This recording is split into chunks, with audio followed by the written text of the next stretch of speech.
NTSB Chairman Jennifer Homendy will brief you today on the collapse of the Francis Scott Key Bridge.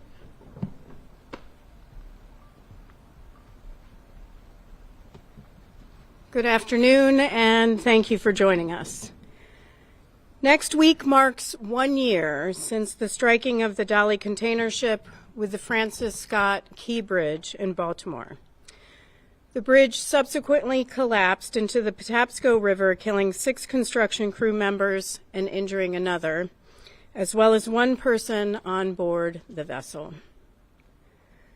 I want to once again extend our deepest sympathies to those who lost loved ones or were injured in this terrible tragedy. Today, we're issuing 4 urgent safety recommendations to bridge owners, the Federal Highway Administration, the United States Coast Guard, and the U.S. Army Corps of Engineers. Specifically, we're urging 30 owners of 68 bridges in 19 states to perform a vulnerability assessment of their bridge's risk of catastrophic collapse from a vessel collision, determine whether they need to implement countermeasures to reduce vulnerability, report their findings to the NTSB, and if warranted, implement a comprehensive risk reduction plan that includes, at a minimum, short and long-term strategies to reduce the probability of a bridge collapse from a vessel collision. We're also urging the Federal Highway Administration, in coordination with the U.S. Coast Guard and the U.S. Army Corps of Engineers, to provide guidance and assistance to bridge owners on evaluating and reducing the risk of a bridge collapse from a vessel collision. As part of our investigation, we completed a vulnerability assessment of the Francis Scott Key Bridge ourselves to determine how susceptible it was to collapse from a vessel collision, taking into account engineering and shipping advances since the Key Bridge first opened in 1977. This vulnerability assessment is essentially a mathematical risk model used to determine how susceptible a bridge is to collapse from a vessel collision, and it's not new. The American Association of State Highway and Transportation Officials, or AASHTO, developed and published the vulnerability assessment calculation for new bridges on the National Highway System in 1991. In response to our investigation of the Sunshine Skyway Bridge collapse in Tampa Bay, Florida. The state of Maryland was on AASHTO's executive committee at the time and served on AASHTO's Highway Subcommittee on Bridges and Structures, which developed those standards in 1991 and revised them in 2009. Included in the 1991 standards was a recommendation from AASHTO that all bridge owners conduct a vulnerability assessment of existing bridges to evaluate the risk of catastrophic collapse in the event of a vessel collision and take action.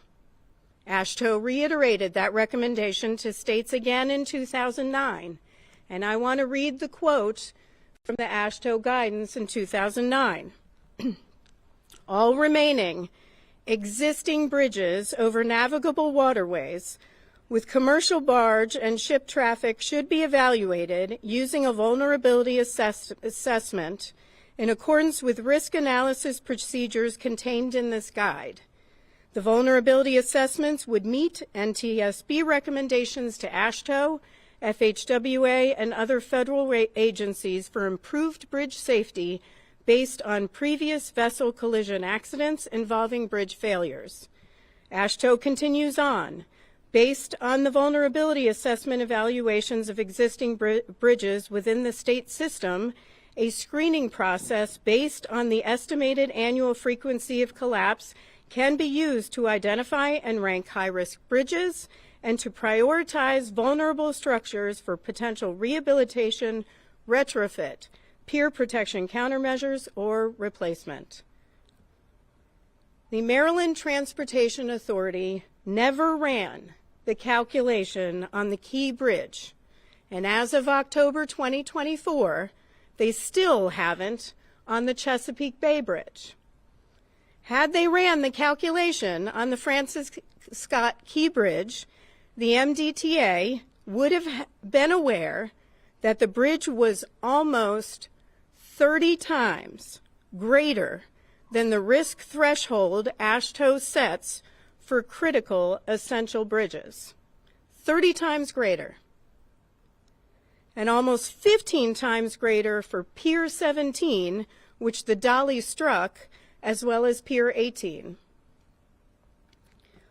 What's frustrating is, not only did MDTA fail to conduct the vulnerability assessment on the Key Bridge, they did not provide, nor were they able to provide, the NTSB with the data needed to conduct the assessment, including the characteristics of vessel traffic passing under the bridge, vessel transit speeds, vessel loading characteristics, waterway and navigable channel geometry, water depths, environmental conditions, bridge geometry, pier protection systems, and ultimate lateral capacity of the bridge piers. We asked them for that data. They didn't have it. We had to develop that data ourselves with the help of our federal partners at the Federal Highway Administration. And I want to take a moment to thank the team at the Federal Highway Administration for all their assistance on this investigation. We conclude in our report that had the MDTA conducted a vulnerability assessment of the Key Bridge based on recent vessel traffic, the MDTA would have been able to proactively identify strategies to reduce the risk of a collapse and loss of lives associated with a vessel collision with the bridge.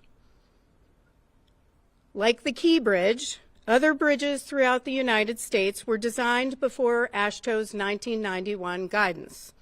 To understand the scope of that risk, we asked the Federal Highway Administration to identify bridges that cross navigable waterways and are used by ocean-going vessels like the Dolly, and gather information about protection devices in place for those bridges, like dolphins, like fender systems.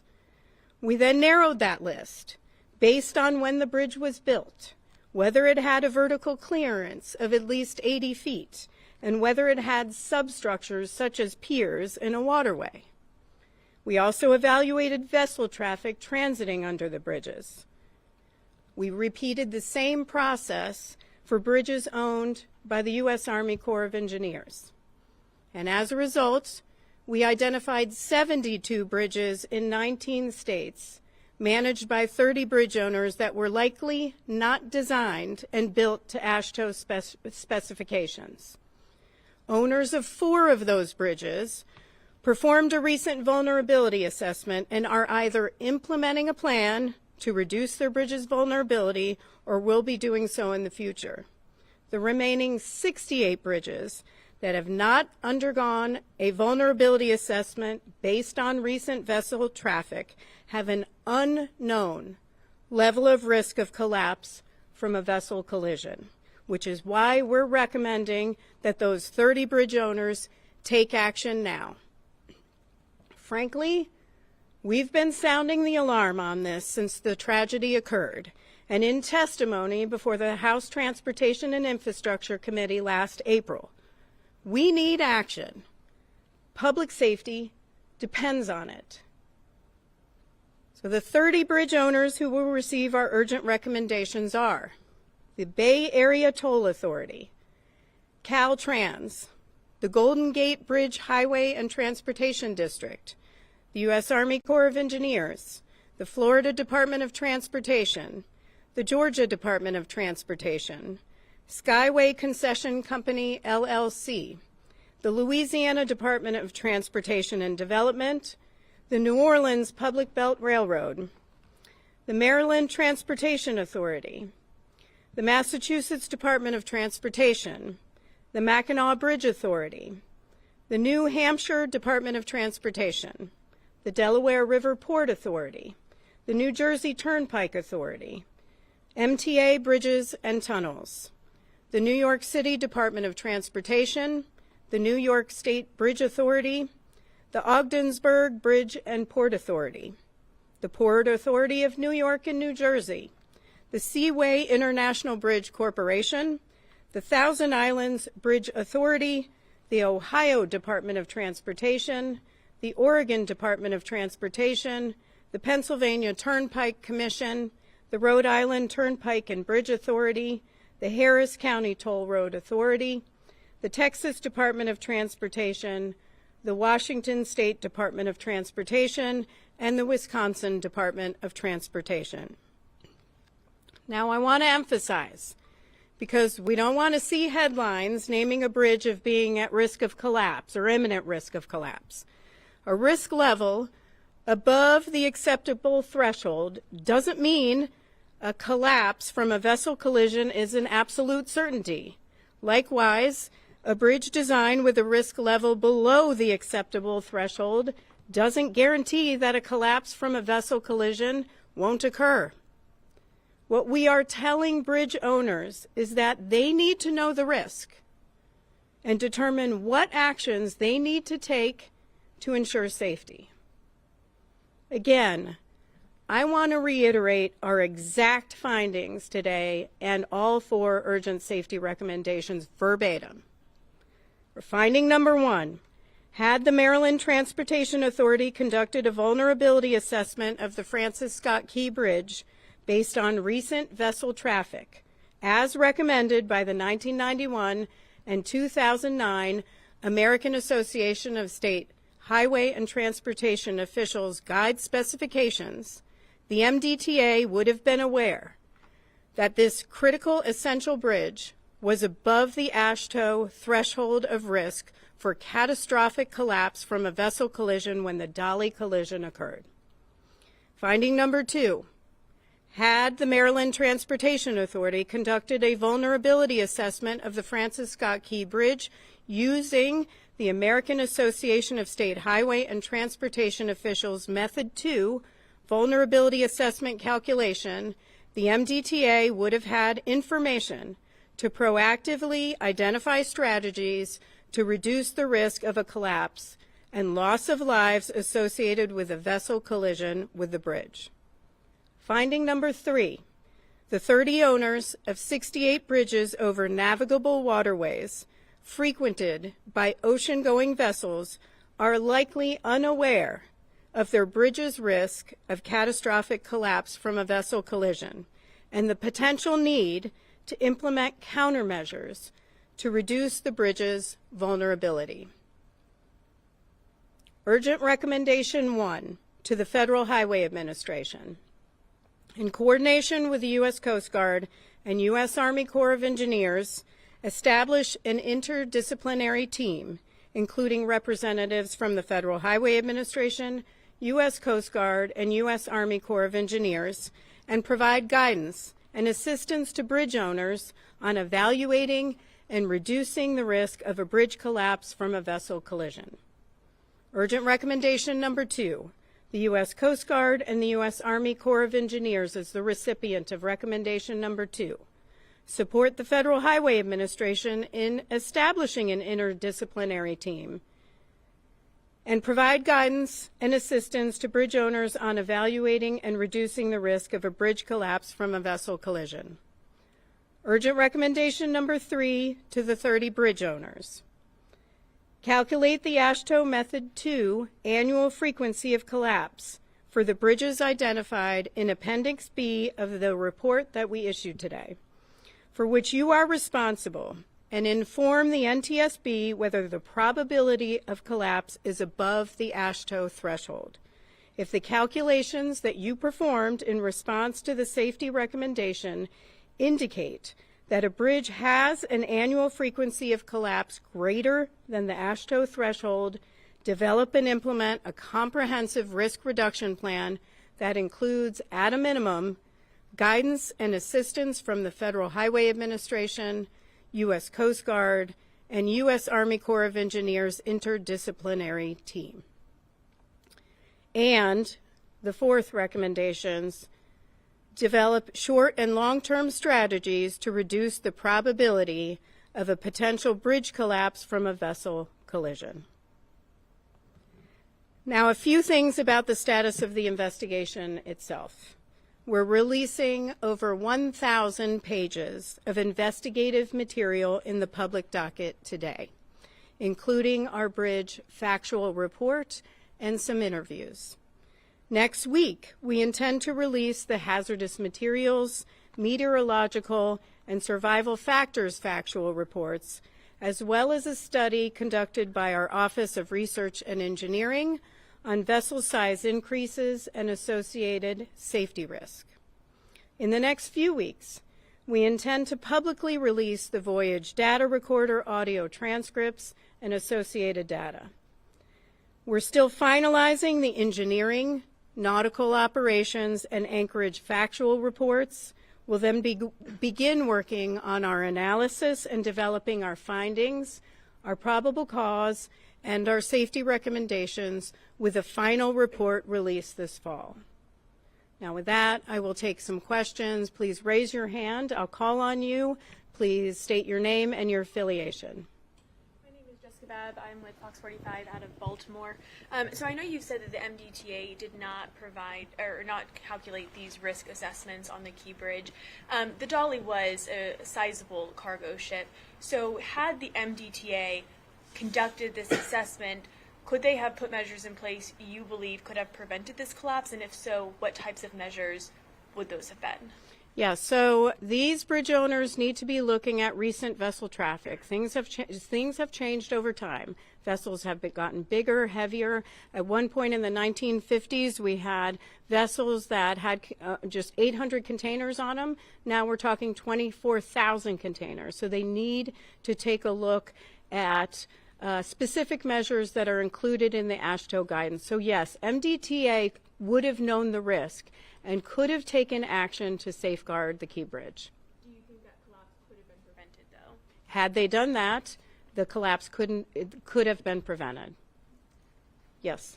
Chair Hamady, it sounds like from what you're saying, these 68 bridges, the owners have not done these assessments. But do you expect that the vast majority, if they do those assessments, the vast majority of those bridges would be above the acceptable level of risk and need significant improvements? The question is whether the 30 bridge owners that were issuing these recommendations do, whether we believe their risk assessment will show that they're above the AASHTO threshold. We don't know that.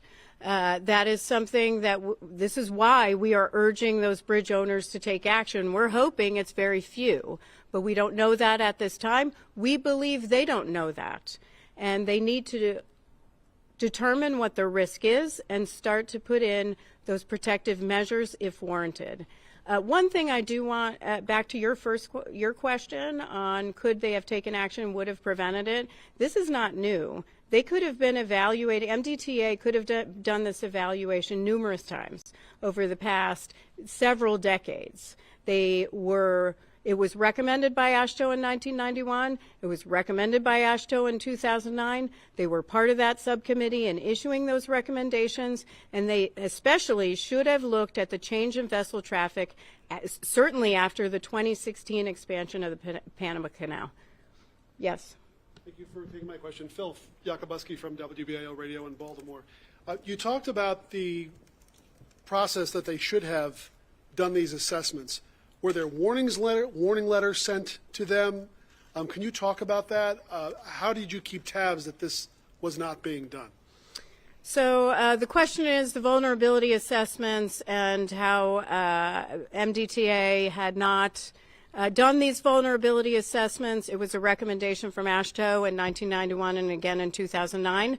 As part of our investigation, we asked, had you done these this vulnerability assessment on the Key Bridge? The answer was no.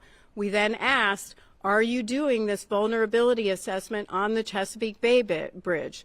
The answer is no. They have not. Yes, sir. You're making these recommendations. How do you follow up on them? Oh, I'm sorry. I'm Alan Etter from WTOP here in Washington. Thank you, Al. Yes, ma'am. you've made these recommendations. What does the follow-up look like? How can you ensure that these measures take place? The question is on the follow-up and urgent recommendations. When we issue urgent recommendations, we are saying there is a safety deficiency here, a potential safety risk, and you need to take immediate action. So we will follow up with all of the bridge owners. Over time, we will follow up with Federal Highways. We had a briefing for Federal Highways today. I also called the state of Maryland to make sure they knew that we were issuing this, as well as several others. So we expect action. And we have an entire team that follows up on those recommendations and will do so.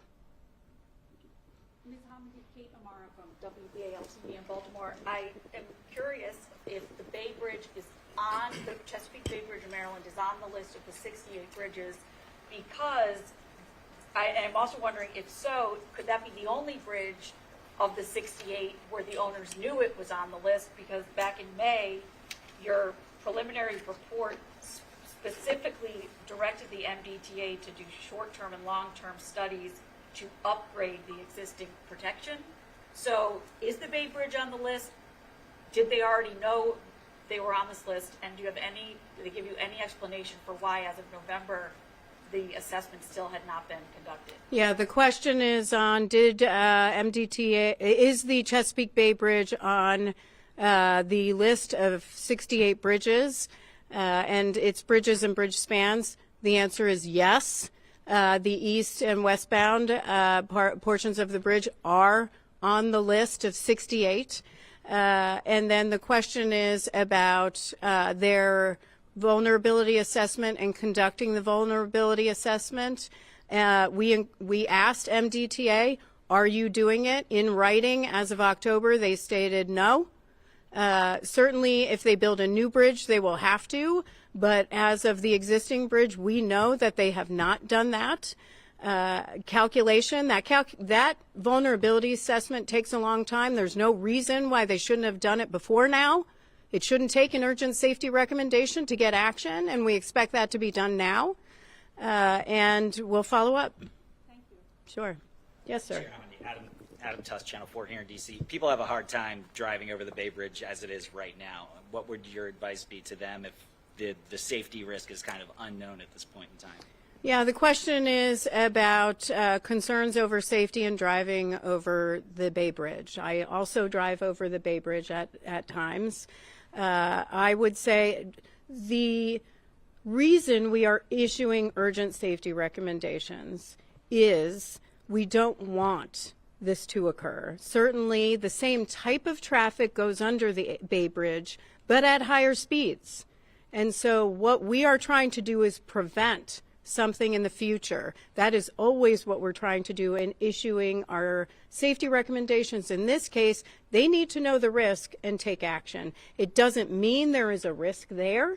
They just don't know right now. So they need to determine that and do some work. But in your opinion, is this something that drivers should factor in when they make a route choice, when they decide I'm either going to take that bridge or go a different way? Is this something that drivers should take into consideration? I mean, drivers have to make their own decisions.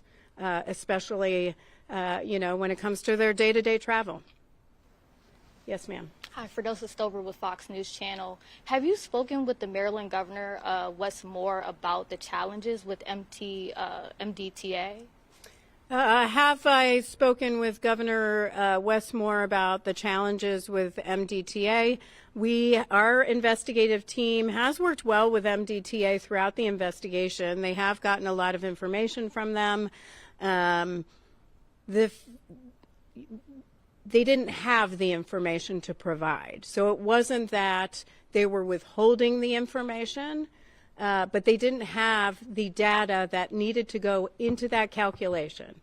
Why that is another issue. They should have had that data. We did the work, but they have worked well with our team. Yes, sir, and then I'll go over here. The question is about the data. Sam Janus, Baltimore Sun.